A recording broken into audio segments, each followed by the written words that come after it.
बहुत बड़ी बात है। चीजें बताएंगे जो अपने काम आएगी। और ये जो चीजें हैं वो जब दृष्टिबाधित लोग चलते हैं ना तो इन्हीं चीजों का उपयोग करते हैं।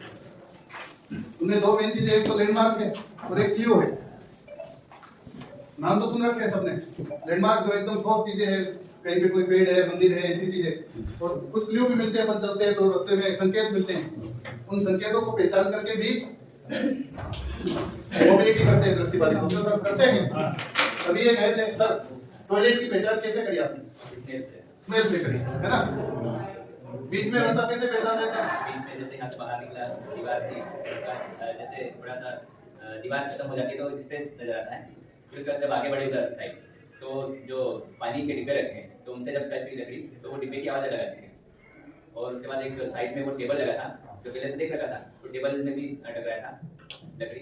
उसके बाद फिर बाथरूम के पास गए, वहाँ पे स्मेल से पहचान लिया कि बाथरूम में आ गई है पास में। तो दीवार के सहारे से गए, फिर दरवाजा जैसे वहाँ पे ओपन था तो पता चल गया दीवार के सहारे से यहाँ पे दरवाजा। वापिस आए तो वही वापिस चप्पल वगैरह रखे हुए थे साइड में जहाँ क्लास चल रही है उनके। फिर वहाँ से मैं धीरे धीरे आया और टेबल में फिर टकराया था। टेबल का यहाँ पे टेबल रखी पता था, इसलिए टेबल से थोड़ा सा हट गया। फिर वापिस आते हुए जो डिब्बे से भी साइड में लकड़ी करी तो डिब्बे से लकड़ी टकराई और फिर वापिस उनसे साइड में होते फिर दीवार के सहारे आ गया कि दीवार से पता चल गया कि ये क्लासरूम आ गया है। फिर वापिस टर्न लेना था, जैसे दीवार खत्म हुई वहाँ से टर्न ले लिया। फिर इधर की साइड राइट में आना था, राइट की दीवार के सहारे। और सामने की साइड में अपने रूम के सामने पुस्तकें रखी है, लकड़ी वहाँ पे टकरा गई, से पता चल गया कि हमारा रूम आ गया। अभी आपने देखा सबसे पहले तो क्या दिशा का कंसेप्ट होना जरूरी है। तब इन्होंने नोट कर लिया था। इन्होंने दूसरी चीज क्या नोट कर ली थी? इन्होंने दीवार को नोट कर लिया कि एक तरफ दीवार है। तो बार बार आप लोगों ने नोट करा होगा, भले ही छड़ी इनकी जा नहीं रही थी, लेकिन ये जानबूझ के छड़ी को दूर करके उस दीवार को टटोल रहे थे कि जैसे ये दीवार खत्म होगी वैसे ही मेरे टर्न।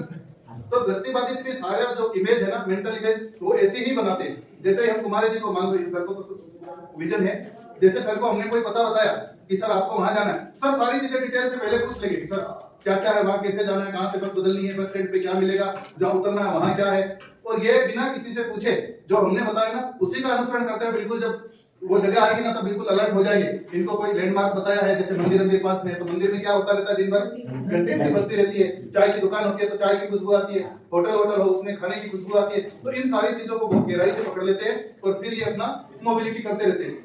2-4 बार सर बाहर निकल जाता आदमी। सर ने क्या बताया था, छोटी सी उम्र में कहा टीकमगढ़ से कहां पहुंच गए, बाबरा पहुंच गए। और बाबरा से भी जब भी इनको आवश्यकता होती थी, जैसे टीचर नहीं गए इनके काम के लिए और इनको फॉर्म भर के दे दिया कि भैया दे आओ, और इन्होंने तुरंत किसी भी तरीके की हिचकिचाहट नहीं, वहां पहुंच गए, अपना काम कराओ, वापिस आ गए। ये सर मोबिलिटी है अच्छे से।